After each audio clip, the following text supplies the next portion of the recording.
Olá, turma, como vão todos? Então, vocês já sabem que eu sou o professor Maurício, que estarei junto com vocês nas aulas de literatura, especialmente nessas aulas virtuais. Começamos já indicando que a nossa aula de hoje será a segunda aula sobre romantismo e a segunda aula virtual. Então vamos prosseguir, porque hoje nós temos muitas informações, muitas reflexões para promover.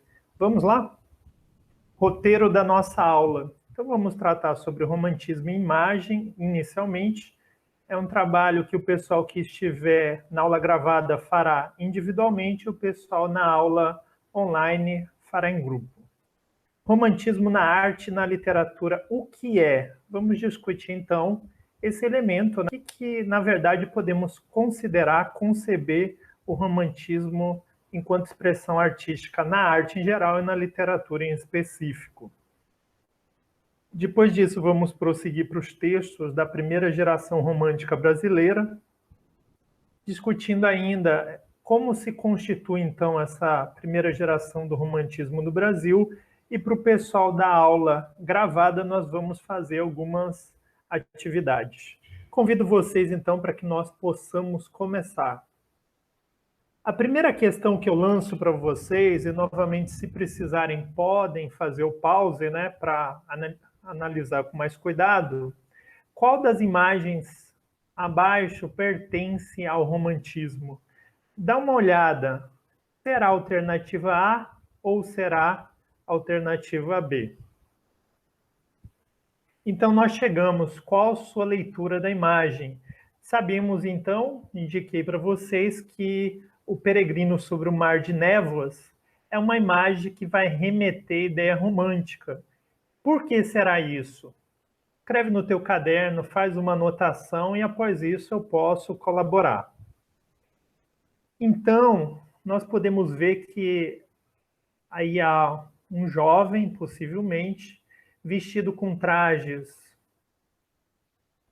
das classes mais elevadas, olhando o horizonte num espaço alto, né, onde dá para ver nuvens, etc. e tal. Essa imagem nos remete a uma vivência individual. Ele está, portanto, separado da sociedade. É possível pensar em uma busca por estar nesse processo de isolamento, de solidão? Então, nós vamos defender que nessa imagem a gente consegue ver esse perfil do individualismo, da reflexão, da provocação de sentimentos. Por isso, então, essa imagem é considerada romântica. Foi a imagem analisada por nós. Próxima análise. Qual das imagens pertence ao romantismo? Nós temos a alternativa C e a alternativa no canto direito B.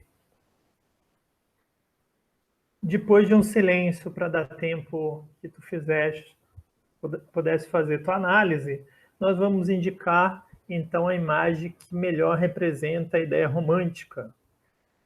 A imagem que melhor representa a ideia romântica seria, naquele caso, a alternativa B, não é esse nome, né? O nome está repetido, mas é essa a imagem que temos. Qual a sua leitura da imagem? Isso é importante fazer. O Anjo da Morte, aí está o nome correto. Por que ela nos remete ao pensamento da arte romântica? Novamente, paralisa teu vídeo, faz as tuas anotações que logo em seguida eu te ajudo. Conseguiram, então, fazer as anotações? Nós vemos aí um leito, alguém debruçado sobre o leito. No centro dele, uma jovem vestida de branco, algo até angelical, sendo puxado por uma personagem que podemos entender que seja a morte. Então, é possível que nós vejamos que existe a relação daquele que chora frente ao leito da pessoa morta, né? Possivelmente amada. Com isso, nós vamos ver o pensamento romântico, que é a dor, né? O sofrimento, a separação. Logo é mais uma imagem romântica para o nosso acervo de estudo. Chegamos agora, novamente os itens estão trocados, mas vamos trabalhar assim. Qual das imagens pertence ao romantismo? Nós temos no canto esquerdo a primeira missa, do Victor Meirelles, 1861, e depois nós temos no canto direito uma segunda imagem. Analise e aposte com alguma reflexão se a alternativa do canto esquerdo ou do canto direito. Então, nós teremos a melhor opção nesse caso, é a primeira missa do Victor Meirelles, de 1861. Nela, nós vemos uma celebração de missa, daí faz sentido em relação ao próprio título, a primeira missa, que tenta caracterizar uma missa feita no processo de colonização do Brasil pelos portugueses, que aqui fizeram o processo de ocupação. Vemos também um conjunto de sociedades indígenas aí, denunciando então essa imagem do Brasil colonial. Bom, é preciso então destacar que o movimento romântico do século XIX aqui no Brasil, ele vai, para pensar sobre a nossa nação brasileira, ele vai criar narrativas e imagens que falem sobre esse período colonial, né, que seria, entre aspas, para o romântico dessa época, o período de construção da nação brasileira. Por isso, nós podemos falar que é muito propícia essa imagem em relação ao romantismo. Além disso, vai trabalhar alguns elementos que nós veremos com muita frequência, o indígena, a natureza e também o europeu no processo de invasão das sociedades tradicionais da época. É uma imagem que já analisamos, podemos passar então. Agora nós vamos para outras imagens, né? Temos no canto esquerdo Liberdade guiando o povo, de Delacroix, e no canto direito nós temos Iracema, de José Maria de Medeiros. Vamos analisar então a primeira em destaque, que é a Liberdade guiando o povo. Essa imagem ela é extremamente representativa das revoluções francesas, que foram um projeto da burguesia para a derrubada do poder real lá na França.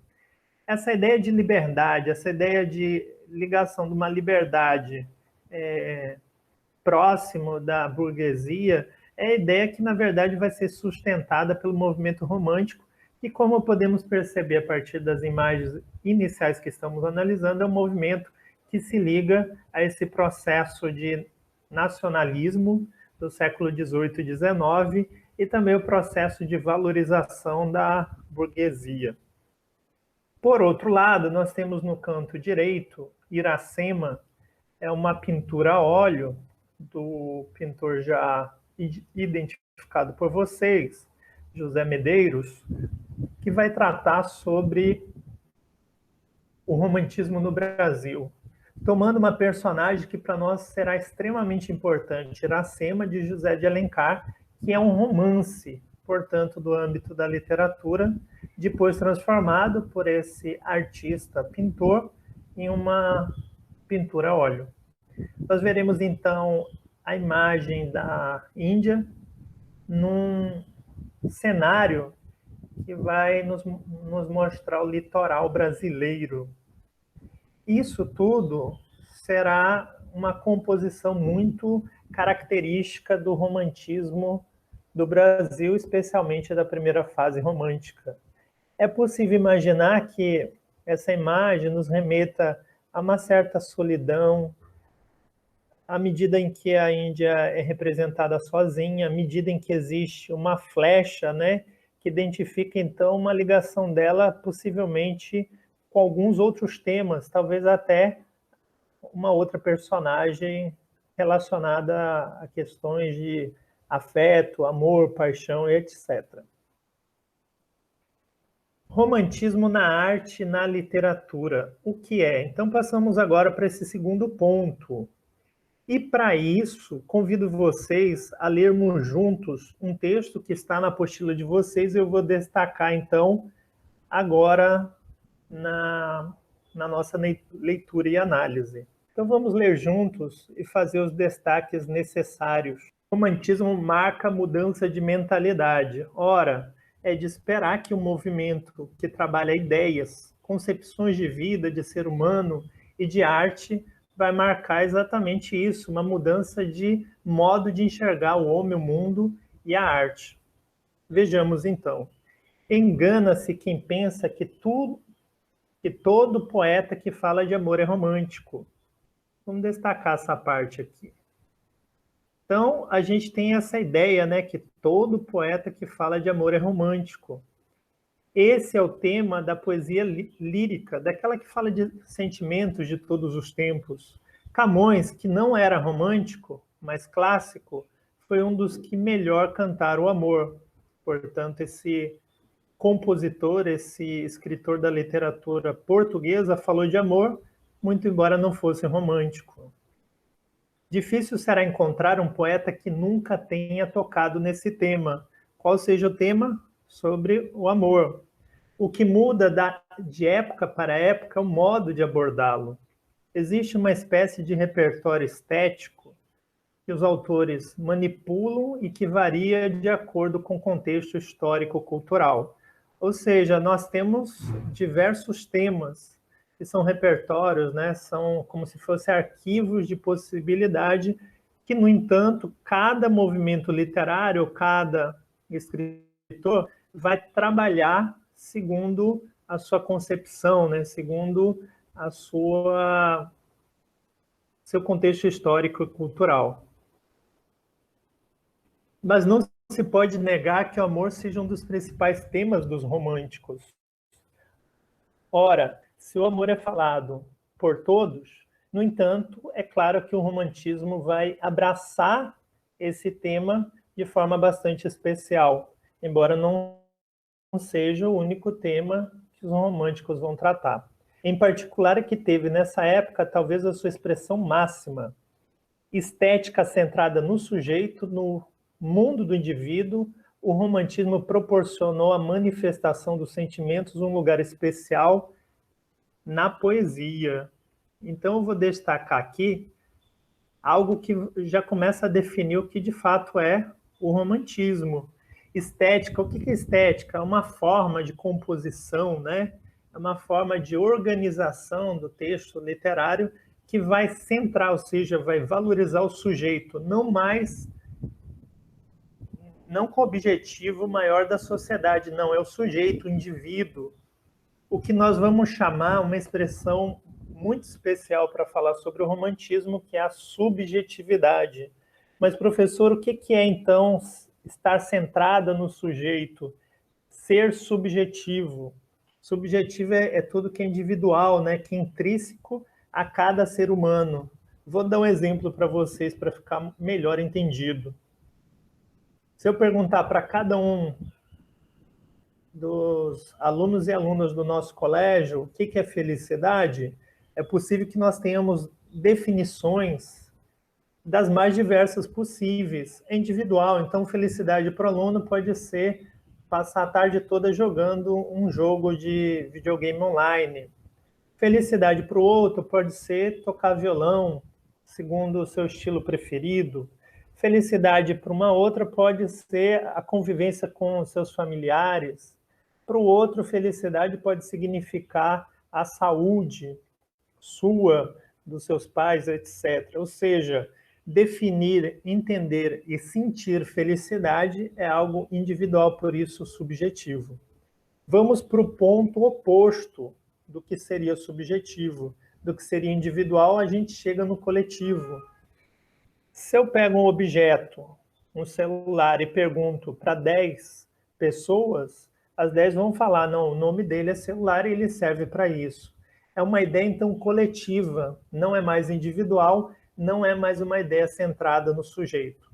Então, retomando, o romantismo é uma estética, porque é um movimento de arte, porque tem uma característica de composição, logo estética, tem uma certa, entre aspas, beleza de produção, ideal, portanto, perseguido pelos escritores, que vai centrar-se no sujeito, na subjetividade. O romantismo proporcionou as manifestações dos sentimentos. Ora, se é subjetivo, eu não vou valorizar a razão, eu vou valorizar o sentimento. Está aí destacado. Um lugar especial na poesia, mas também na prosa. Assumindo uma atitude criadora mais livre, o poeta abandona certas formas fixas.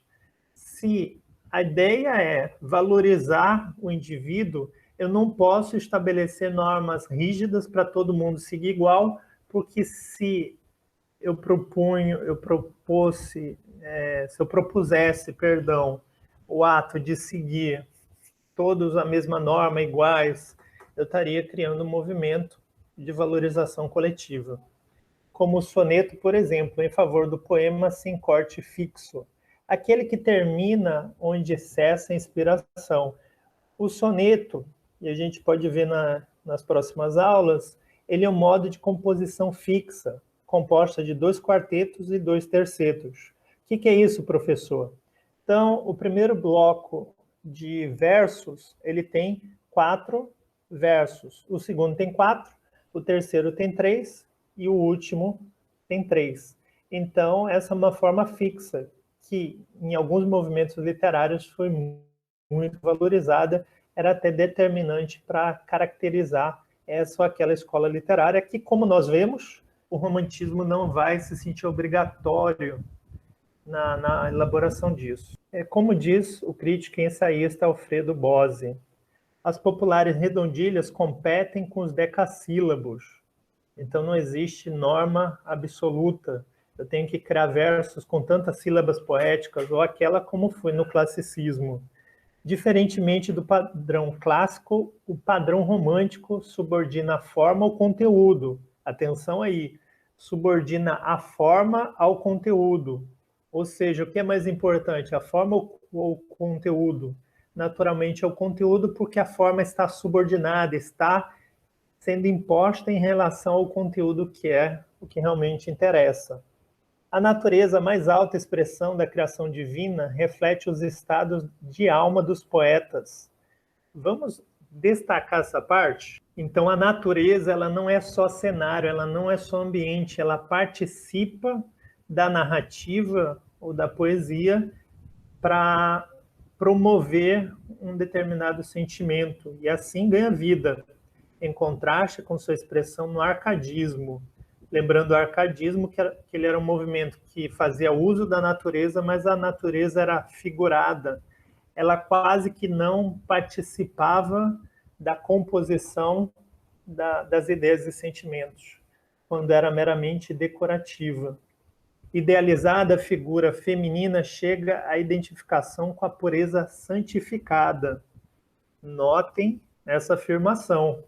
Nós temos então que a natureza, as personagens femininas, elas são idealizadas, são belas, são castas, né, no sentido de uma concepção até comportamental e religiosa, né, tanto que serão chamadas de, como nós vemos, virgens, castas, alvas e etéreas. Esse é o ideal de colocar a mulher num patamar, né, de elevação, entre aspas, até espiritual. Ela é uma mulher que não deveria ter, portanto, desejos, vícios. Ela é uma mulher, a exemplo da figura espiritualizada de Maria, né? Nós veremos muito isso na literatura romântica em geral. Também veremos em alguns momentos na literatura romântica da primeira fase no Brasil. O amor é o melhor dos sentimentos, é verdade em nome da qual se pode morrer. O Éder, personagem de O Sofrimento do Jovem Éder, desse escritor, anteciparia o modelo do amor romântico. É o jovem que morre ante a impossibilidade da realização amorosa. Nessa narrativa, Os Sofrimentos do Jovem Éder, nós temos então a busca da personagem, o Éder, pelo suicídio, à medida em que ele valorizava tanto o amor, que era um sentimento que ele não ia poder alcançar, era um amor então impossível, ele prefere a morte. Esse é um tema que nós vamos trabalhar muito, porém na segunda fase do romantismo brasileiro. Mas esse mal de amor, notem que o amor, no geral do poeta, é um amor que gera um mal, porque é um sentimento inalcançado à medida que a mulher ela é idealizada. Ela não deve se submeter a uma relação amorosa, que acomete os apaixonados e ganha tanta solenidade, era vista na antiguidade como doença ou simples motivo de galhofa. Enquanto os clássicos valorizavam a razão, notem, quem valoriza a razão são os clássicos. Os românticos faziam prevalecer a emoção. Por outro lado, os românticos não, eles falavam, não, para a gente a emoção, sentimentos, é algo que deve ser posto afora na literatura. No mundo aristocrático, valia a contenção das emoções. No mundo burguês, que é o mundo que ampara o romantismo, os sentimentos deveriam ser abundantes, fortes, deveriam derramar. O romantismo surgiu com a queda da aristocracia e a ascensão da burguesia. Isso daí a gente já está num contexto histórico, do século XVIII para o XIX.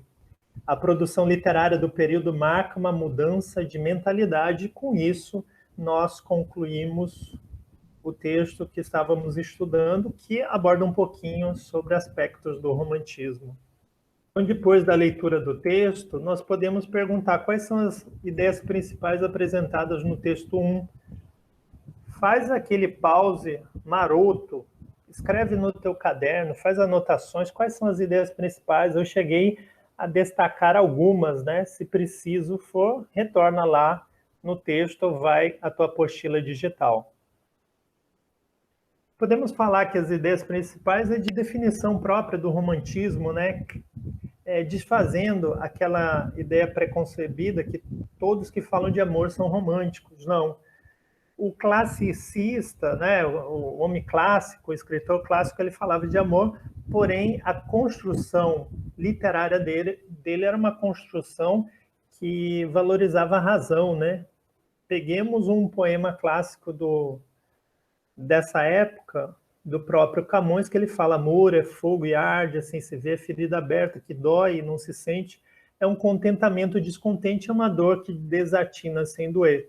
Se nós pegarmos o texto e analisar com cuidado, nós vamos ver que o poeta fala de amor, porém, quase como se fosse um cientista que falaria de uma doença, que falaria de uma obra de engenharia, né? Até pela própria definição, o amor é isso, é aquilo, e construindo imagens que vão apelar para uma análise racional muito aprofundada. O romântico não vai fazer isso, é uma das ideias principais. Ele vai valorizar, sim, os sentimentos, mas de modo a privilegiar a subjetividade. O que o escritor estiver entendendo ou sentindo sobre o amor deverá ser colocado em prática, né, na literatura.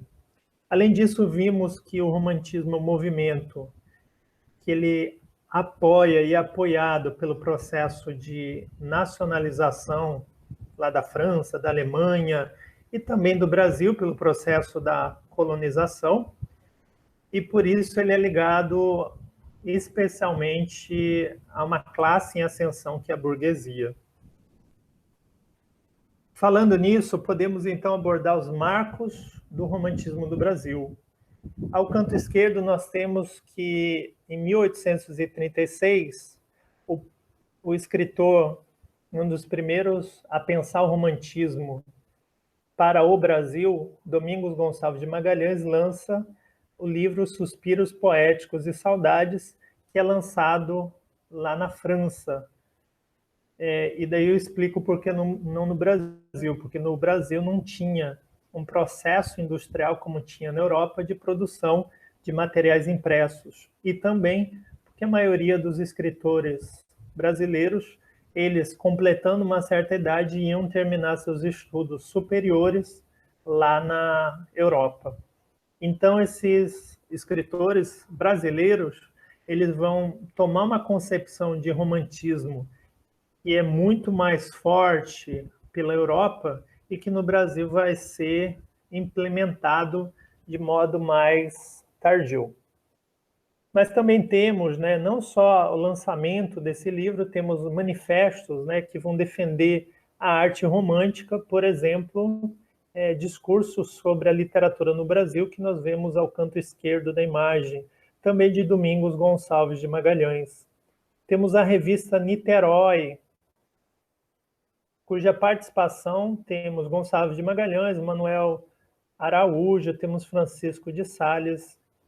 E o término do movimento romântico vai se dar ainda no século XIX, com o lançamento do nosso conhecidíssimo escritor brasileiro, que é o Machado de Assis, quando ele lança Memórias Póstumas de Brás Cubas.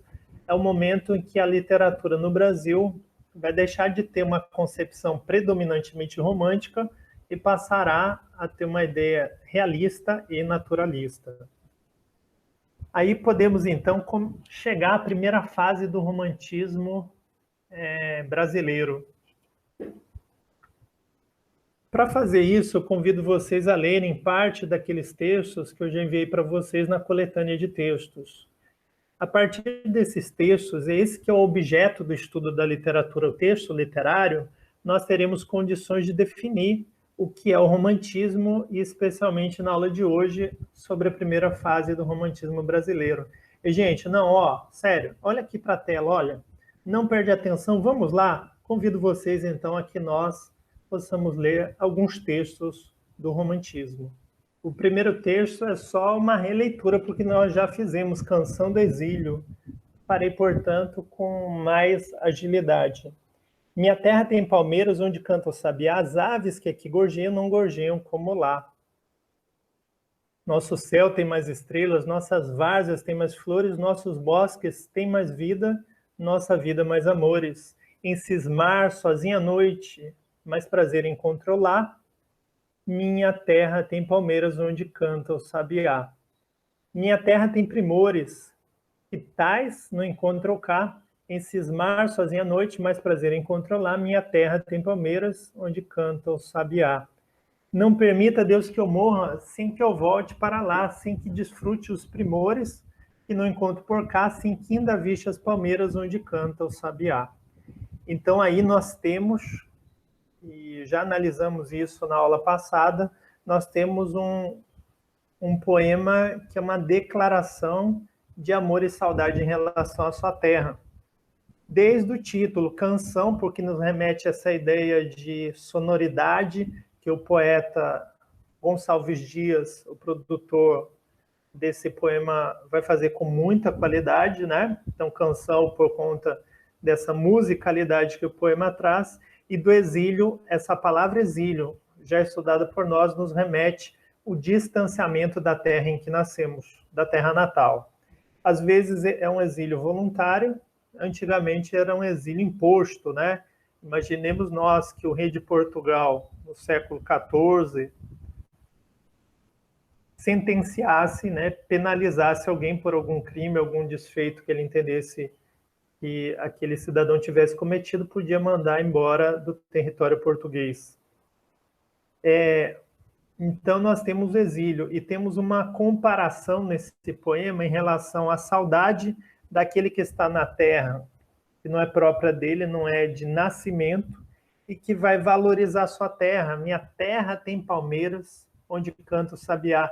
As aves que aqui gorjeiam, ou seja, onde eu estou, que cantam, não cantam como lá. Então, na minha terra, as aves cantam de forma mais bela. Vai falar sobre os primores, né, sobre as belezas e tudo, e vai fazer como se fosse uma oração: não permita a Deus que eu morra sem que eu volte para lá. Então tem o desejo do retorno. Sem que desfrute os primores, que não encontro por cá, sem que ainda viste, que veja as palmeiras onde canta o sabiá. Agora vocês notaram quais são os elementos que o texto, né, o poema propõe para valorizar sua terra? É o futebol? É a tecnologia? É o cinema brasileiro? Não. Vocês vejam que nesse momento o poeta ele vai utilizar elementos da natureza como uma forma de representar a sua nação e sua saudade. Que, aliás, se vocês notaram, um trecho desse poema ele vai estar presente no nosso hino do Brasil. Já que é um poema com características de valorização da nação, ao compor o hino do Brasil, os compositores pegaram emprestado parte do poema Canção do Exílio. Esse processo, e alguns tiveram curiosidade na aula passada, é chamado de intertextualidade, quando um segundo texto traz ideias de um primeiro texto, e o leitor consegue perceber com alguma transparência, com certa facilidade. Pois bem, gente, agora nós chegamos num poema que é Ijuca-Pirama, também do Gonçalves Dias. Porém, esse poema ele vai ter um tom épico porque vai falar de grandes feitos. Eu até pedi para vocês assistirem a animação que tem lá no meu canal e do YouTube eu mandei para vocês o link. Por isso, é um poema longo. Eu vou pegar um canto, um capítulo, de forma resumida para a gente trabalhar esse texto do Ijuca-Pirama. Combinado? Então vejamos lá. Meu canto de morte, guerreiros ouvi. Sou filho das selvas, nas selvas cresci, guerreiros descendo da tribo Tupi. Aqui nessa parte, então, a personagem principal, que conta a história ou parte dela, ela vai fazer uma apresentação à tribo inimiga que o prendeu. Então, dizendo que ele vem de uma tribo das selvas, uma tribo de guerreiros. E depois ele fala qual é essa tribo, da tribo Tupi. Meu pai, a meu lado, já cego e quebrado, de pernas ralado, firmava-se em mim. Daí ele faz uma diminuição do M. Nós sabemos que pela escrita ortográfica padrão deveria ter, não é mi, min, né? Para trazer uma sonoridade. Nós ambos, mesquinhos, por ínvios caminhos, cobertos de espinhos, chegamos aqui. Então ele vai narrar a dificuldade que tiveram para chegar naquela localidade que era de domínio da outra tribo inimiga. Então, forasteiro, caí prisioneiro de um troço guerreiro com quem me encontrei. O cru dessossego do pai fraco e cego, enquanto não chego, qual seja, dizei. Ao velho coitado, de penas ralado, já cego e quebrado, que resta? Morrer. Enquanto descrevo o giro tão breve da vida que teve, deixai-me viver. Então, vocês notam que a personagem está presa, né, pela tribo inimiga e que vai, como nós vimos na animação, ou como melhor seria se tivéssemos lido o texto todo, ele é preso no momento em que ele está fazendo caça e pesca para ajudar o seu pai. Estão ambos sozinhos, porque a tribo dele foi, por conta de guerras, dizimada. Então eles fogem da localidade em que viviam e ficam numa área estranha. O jovem é preso. Ao ser preso, ele ia ser homenageado, considerado um grande guerreiro. Porém, ele chora. Ele está com um ar, né, de tristeza e tudo, e o chefe pergunta por que ele está com aquele ar. É nesse momento que ele declara, ele explica que ele não tem medo da morte, mas ele explica que ele tem um pai que é cego e que depende dele. E por isso, em atitude de revolta, a tribo inimiga que ia fazer o ritual da antropofagia, alimentar-se dele para, segundo uma crença de algumas sociedades indígenas, pegar a energia daquele jovem que era guerreiro e corajoso. E ele explica por que ele não gostaria, né? Por que ele está triste e chora. Feito isso, o chefe guerreiro manda ele embora e diz que ele não serve para nada, que é medroso, né? Dá a entender que ele é covarde. Ele vai, chega até o pai, e daí eu vou te ajudar contando a história para o final. O pai percebe aquela situação sem que o filho falasse exatamente o que ocorreu e fala, não, vamos até a tribo que te que te prendeu, tu vais ser entregue porque nós não descendemos de uma raça, de uma sociedade de covardes. Chegando lá, então, o pai apresenta o filho, olha só que legal, o filho preocupado com o pai apresenta, não, tá aqui, vocês podem fazer um ritual, podem matá-lo, etc e tal. Só que a tribo fala que não vai fazer e dá a entender que o menino chorou. E é quando vai aparecer uma das partes mais importantes da literatura, quando o pai vai falar, chorastes? Em presença da morte chorastes? Não descende o covarde do forte.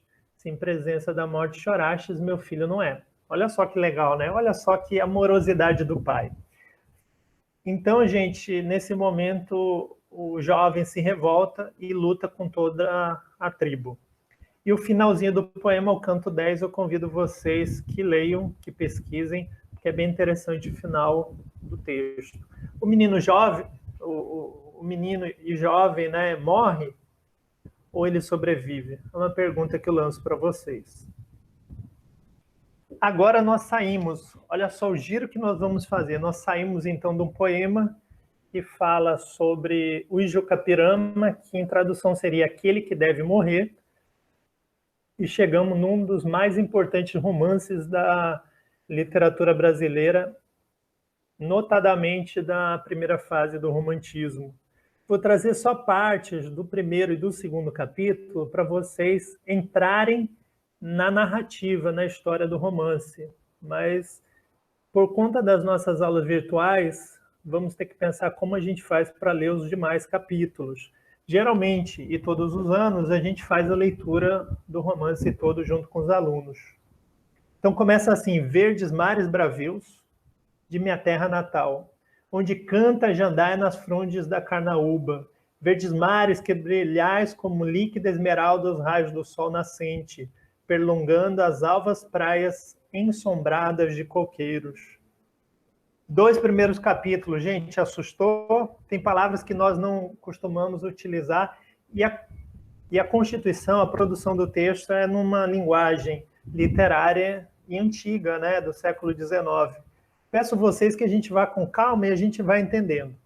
Então, olha o cenário, olha o espaço que ele coloca a nós, leitores. Verdes mares bravios, mares revoltos, né, mares com grandes ondas de minha terra natal, ou seja, de onde eu nasci. É uma terra que vai se caracterizar por um contexto de natureza, onde canta a jandaia em cima da árvore carnaúba. Verdes mares que brilhais como líquida esmeralda aos raios do sol. Olha só a cor do mar com o raio do sol batendo e pela configuração do oceano ali. Perlongando, ou seja, passando pelas alvas praias. Vocês já foram ao litoral, ouviram aquelas praias bem branquinhas, né? Pela formação da areia, ensombradas de coqueiro, que tem o coqueiro fazendo sombra. Serenai verdes mares, olha só a solicitação que o narrador da história pede. Serenai, fique calmo, verdes mares, e alisai docemente a vaga impetuosa, ou seja, que as tuas ondas não sejam tão fortes, para que o barco aventureiro, olha só, ele sai então, só apenas da natureza ele vai colocar o elemento humano, para que o barco aventureiro manso resvele a flor das águas, para que o barco consiga navegar numa água mais tranquila. Onde vai a falta jangada, onde vai a jangada apressada, que deixa rápida a costa cearense. Então a gente já sabe onde se localiza essa narrativa, aberta ao fresco terral, à grande vela, e sabemos que aquele barco, na verdade, é um barco simples, é uma jangada. 3 entes respiram sobre o frágil lenho. É apenas aquela jangada de lenha, né, composta simplesmente por uma plataforma que vai singrando veloz mar em fora, que vai rápido cortando o mar. Um jovem guerreiro, vamos prestar atenção nessa parte, um jovem guerreiro cuja tez branca, um jovem guerreiro com a pele branca. Ora, se a pele branca seria a imagem do nativo brasileiro? Possivelmente não. Não cora, ou seja, não tem a cor, o sangue americano. Sinal que talvez ele não tenha nascido aqui. certamente não nasceu aqui. Uma criança e um rafeiro. Então, naquela jangada tem três entes. Esse jovem, que é guerreiro, que é caracterizado por uma imagem, né, do branco. Temos também uma criança e um rafeiro, que é aquele que pilota a embarcação. E uma criança e um rafeiro que viram a luz no berço das florestas. Olha só que esse trecho ele desafia a nossa leitura. O que isso significaria na nossa leitura? Uma criança e um rafeiro que viram a luz no berço das florestas. Se viram a luz, é porque a mãe deles deu a luz, ou seja, nasceram no berço das florestas, isto é, floresta aí caracterizado como o Brasil, mais particularmente com a região cearense. Então, nós vemos que tem um jovem que não nasceu na área, né, da narrativa, que é o Brasil e o Ceará, e temos dois que nasceram. Aí nós vamos fazer um pulo, então. Chegamos ao segundo capítulo e vamos parar nele, né, nessa leitura, em resumo, de textos da primeira fase. Muito além daquela serra, então vemos aí que não é mais aquela área descrita do primeiro capítulo, que ainda azula no horizonte nasceu Iracema. Então saiu daqueles três entes, né, daquelas três personagens, jovem guerreiro, criança e um rafeiro, e agora nós vamos ver Iracema. Aliás, será que é importante essa personagem Iracema, tanto que é dela o título, né, o nome que dá ao livro? Iracema, virgem dos lábios de mel, que tem os cabelos mais negros que a asa da graúna e mais longos que seu talhe de palmeira. Olha só como é que é apresentada essa personagem, a virgem dos lábios de mel, lábios destacados, que tinha os cabelos mais negros que a asa da graúna. Olha só a ideia dos cabelos muito negros, né? Que nos lembram muito de diversas sociedades indígenas. Que a asa da graúna, que é um pássaro, que tem a pelagem bastante negra, e mais longos que seu talhe de palmeira. Ela, então, portanto, uma jovem slim, né, mais magra, com um talhe de palmeira, aí está uma comparação. E os cabelos longos, né, que caem possivelmente até a cintura. O favo da Jati não era doce como seu sorriso. Olha só a comparação do sorriso ao doce do favo, né, da produção das abelhas. Nem a baunilha recendia no bosque como seu hálito perfumado. Será que essa não é uma personagem encantadora pelo modo como é descrito fisicamente, pelas suas características, né, mais individuais de sorriso? Só que aqui vai mostrar agora um perfil mais forte da personagem.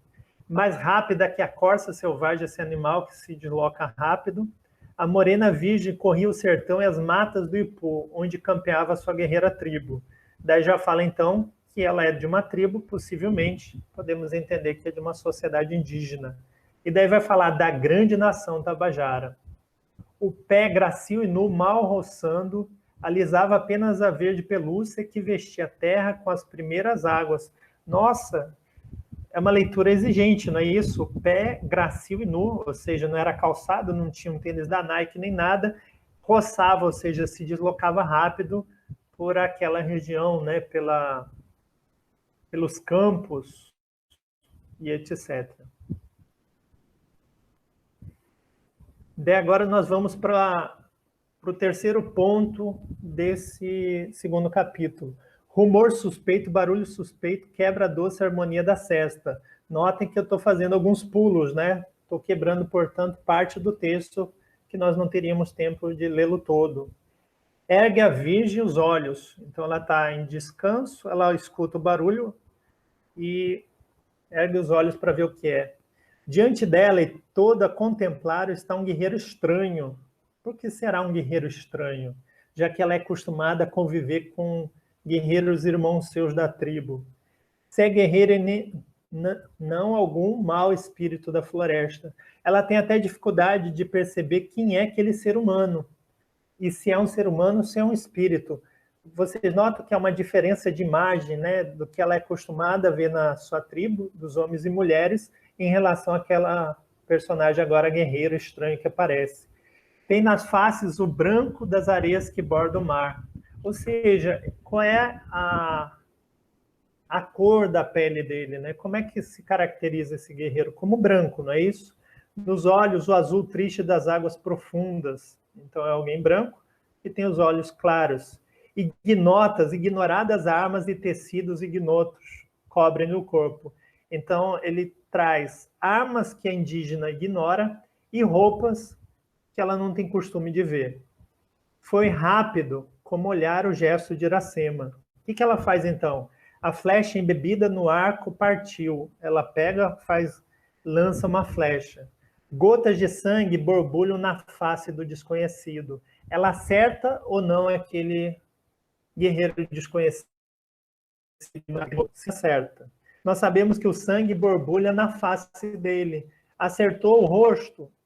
Não sabemos. Acertou o ombro? Pode ter sido. Acertou o ombro que molha o rosto de sangue, né, de borbulhas e tudo. É fato que acertou.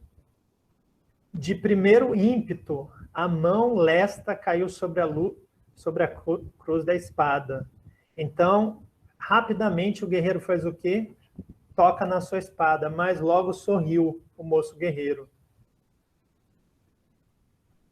Então, é sinal que ele não decidiu se continuar com aquele propósito de guerrear com a jovem índia. O sentimento que ele pôs nos olhos e no rosto, não sei. Porém, a virgem lançou de si o arco e a uiraçaba e correu para o guerreiro sentida de mágoa que causara.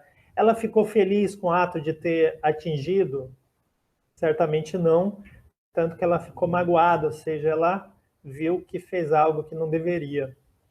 A mão que rápida ferira estancou mais rápida e compassivo o sangue que gotejava. Ou seja, ela vai e tenta ajudá-lo e consegue, né? Depois Iracema quebrou a flecha homicida, que tinha intenção de machucar. Deu a haste ao desconhecido, guardando consigo a ponta farpada.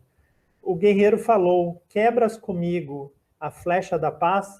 Ou seja, o guerreiro propõe para ela que eles não guerriem, né? Que eles não combatam, que eles, portanto, estabeleçam paz.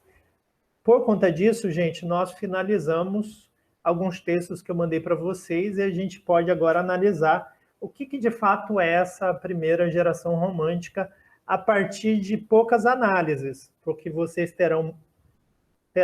vocês têm muito mais análises na coletânea de textos de vocês. Então, nós podemos voltar lá naquela outra tela. Os textos da primeira geração romântica nós já trabalhamos, que vai nos possibilitar falar sobre algumas características do romantismo. Então, se a gente for analisar a partir das nossas atividades de leitura, o que propõe a primeira fase do romantismo do Brasil? Primeiro ponto, vai trazer uma proposta de olhar a nação, por isso vai propor o nacionalismo. A partir do poema e a partir da prosa, né, do texto e narrativa, nós veremos que os poetas vão pensar o Brasil. Por exemplo, Iracema. Se vocês pegarem essa palavra Iracema, é uma mistura, um anagrama, a gente forma a palavra América. E foi intencionalmente. Façam isso no caderno de vocês. Por que será que o José de Alencar propôs, né, pensar um poema em que a personagem, na verdade, se constrói como América, né? Se constrói como se fosse a união do europeu, que é o jovem branco, que é Martim, para quem lê a história, junto com ela que vão estabelecer uma relação amorosa, né, da Índia nativa e do europeu. E será que eles terão um filho? Será que ao ter algum filho ele vai se tornar metaforicamente o próprio Brasil, América? Nós temos então o nacionalismo em diversos poemas. Gonçalves Dias, Canção do Exílio, é uma valorização da nação brasileira. Mas nós poderíamos ir em outros poemas de Gonçalves Dias, como Jucapirama, que vai trazer a imagem do índio corajoso. Em Iracema, nós temos a Índia, de José de Alencar. Também outro romance de José de Alencar, o Guarani, nós teremos a figura do Peri, um índio corajoso também, que vai ser apresentado enquanto um bom selvagem, que é tema para daqui a pouco. Segundo ponto, valorização da natureza. Enquanto o romântico da Europa valorizava os castelos e os cavaleiros, o poeta e o escritor de prosa no Brasil vai utilizar imagens que para eles são mais identitárias em relação àquela nação. A natureza ela é colonial, são as matas, é quase intocada pela ação humana, e a natureza ela participa da narrativa e sentimentos. Se vocês pegaram o início do romance Iracema, Verdes Mares Bravios de Minha Terra Natal, onde canta Jandaia na fronde da Carnaúba, nós vamos ver que a narrativa, a natureza ela participa da narrativa trazendo até sentimentos, né? Canção do Exílio, isso é óbvio para gente. Minha terra tem palmeira onde canta o sabiá. Esses elementos da natureza, eles tocam no sentimento da voz do poema, do lírico. Terceiro ponto, indianismo, ou a idealização do índio. Nós já percebemos que a personagem central utilizada na primeira geração é o índio, por isso indianismo. Para falar sobre o homem de sua época, a primeira geração vai fazer muito uso do nativo, conhecido então como índio. Só que não é qualquer nativo, é um nativo que ele tem a semelhança do cavaleiro europeu. Então eles reformulam a ideia do romantismo para a nação brasileira, utilizando a figura do índio, que vai ser um bom selvagem, né, que vai ser corajoso, amoroso e tudo. Vemos isso em Iracema, de José de Alencar, a personagem Peri, do romance Guarani, e Jucapirama, mas poderíamos ir em Canção dos Tamoios, né, a sociedade indígena e etc. Vou até convidá-los para a gente exibir um vídeo que é parte de um filme, O Guarani, inspirado no romance de José de Alencar. Vocês querem ver para a gente analisar um pouco melhor a imagem do índio? Então vamos lá.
Abaixem as armas, seus covardes.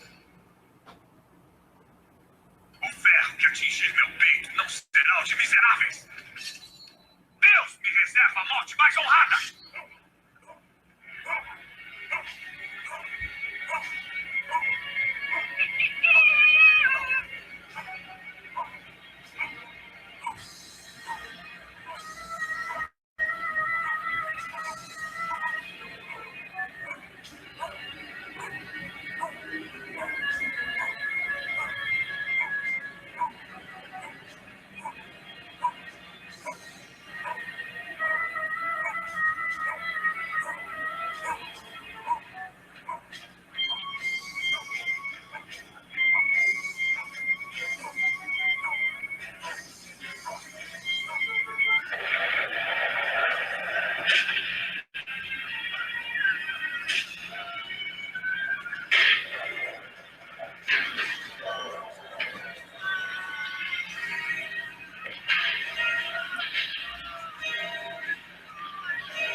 filha sob sua guarda.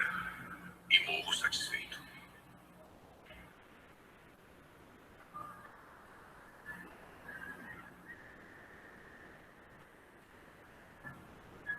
Então é isso, nós vimos uma parte do filme inspirado no romance O Guarani, de José de Alencar.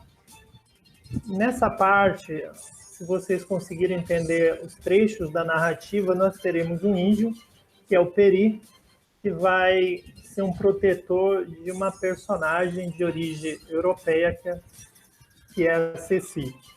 Então, em um dado momento, a Ceci vai falar que tem o desejo de ver uma onça, ele vai e captura com as suas mãos, né, enfim, a onça e leva até a Peri para mostrar o desvelo, né, o cuidado que ele tem em relação a Ceci. Essa relação afetiva do Peri com a Ceci vai ser um pouco diferente da afetividade que teremos entre a Iracema e o Martim, isso lá no romance Iracema, ok? Teremos, então, a figura do índio no Ijocapirama em diversas outras passagens da literatura da primeira fase, né? Outros poemas e outros romances. Como quarto item característico da primeira fase do romantismo, teremos o amor impossível entre o europeu nativo, que não é tão impossível assim no romance Iracema, e por isso teremos um final intenso, né? Eu não quero dar spoiler, não quero adiantar para vocês o final. Convido vocês a estudarem um pouquinho sobre o romance O Guarani. Vai lá, assiste ao filme, tem disponível no YouTube. Também vocês poderão baixar a obra gratuitamente, ler em PDF, ou então aqueles que não tiverem nenhuma condição de fazer isso, pelo menos façam um resumo. É uma atividade que eu passarei para vocês, tá? Façam um resumo do romance, leiam um resumo do romance O Guarani. Quadro comparativo, então, entre o romantismo em geral e a primeira geração romântica. Tudo isso que se fala do romantismo em geral, ou a grande parte, cabe também para a primeira geração romântica. Liberdade de criação. O romântico ele vai defender a liberdade política e a liberdade artística. Valorização do sentimento, por isso um sentimentalismo. Supervalorização do amor, né? Em Iracema, em nome do amor, vai fazer muitas coisas, né? Que eu não posso adiantar. Idealização da mulher. A mulher ela será idealizada, ela vai ser colocada num patamar fora da realidade humana. A mulher é bondosa, a mulher é bela, a mulher age em nome do amor e tudo. Teremos também o mal do século. Isso daí não cabe à primeira geração romântica, então eu não vou adiantar. Evasão no tempo e no espaço, a busca pela fuga, né, da realidade social. E na primeira geração, como nós falamos, ela vai ser nacionalista, valorização da natureza, índio, como um herói, bom selvagem, a exemplo dos filmes que nós teremos de Hollywood atual, né, que temos lá o Superman, o Homem de Ferro e tudo, nós teremos essa mesma concepção do heroísmo, né, só que na figura do índio e em contextos relativamente diferentes. Busca pelo amor impossível, quase impossível em relação do nativo europeu. Ele não é um amor impossível, por exemplo, em Iracema. Acaba acontecendo, mas por conta disso existe uma tragédia. Olha eu adiantando e convidando vocês a lerem o livro. Para finalizar a aula, vamos, na verdade, não fazer questões, mas pelo menos uma questão de leitura literária. Combinado? Esse é um texto do romance Iracema, uma questão que foi de vestibular. Texto 2, portanto, na apostila de vocês. Além, muito além daquela serra que ainda azula no horizonte, nasceu Iracema. Iracema, a virgem dos lábios de mel, que tem os cabelos mais negros que a asa da graúna e mais longos que seu talhe de palmeira. O favo da jati não era doce como seu sorriso, nem a baunilha recendia no bosque como seu hálito perfumado. Mais rápida que nesse caso, Taíma selvagem, mas geralmente corça selvagem, a morena virgem corria o sertão e as matas do Ipu, onde campeava, onde morava sua guerreira tribo, da grande nação Tabajara. O pé, grácil e nu, mal roçando, alisava apenas a verde pelúcia que vestia a terra como as primeiras águas. Iracema José de Alencar. A questão, então, diz o seguinte: para descrever, para caracterizar Iracema, Alencar, que é o escritor, emprega palavras que apelam principalmente aos, alternativa A, B, C, na verdade, e D, na final. Está repetido o D. Então, gente, pausa o vídeo, pensa direitinho na questão e marca. O que vocês marcaram? Ele vai apelar para os nossos sentidos, né? O olfato, quanto o cheiro da baunilha, né? Vai nos lembrar a questão do paladar, né? O doce da jati, a questão visual, né?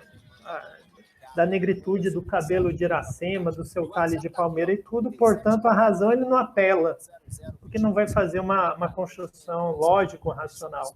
Aos sentimentos não é o caso agora, né? Não vai ser um texto, nesse caso, sentimentalista, porque ele é descritivista, mas vai apelar aos nossos sentidos. A fantasia não, né? Ainda que seja uma história fictícia, que apela um pouco à fantasia, mas como um todo. Nesse caso, em particular, os sentimentos é melhor. Então, alunas e alunos, agradeço a todos que chegaram aqui ao final da aula. Espero que vocês tenham aprendido. Leiam o material que eu passei. Depois disso, não esqueçam que eu vou enviar para vocês uma frequência para ser preenchida online e também pedirei a vocês que façam as questões da apostila e que leiam os textos de apoio. Um grande abraço, até a próxima aula.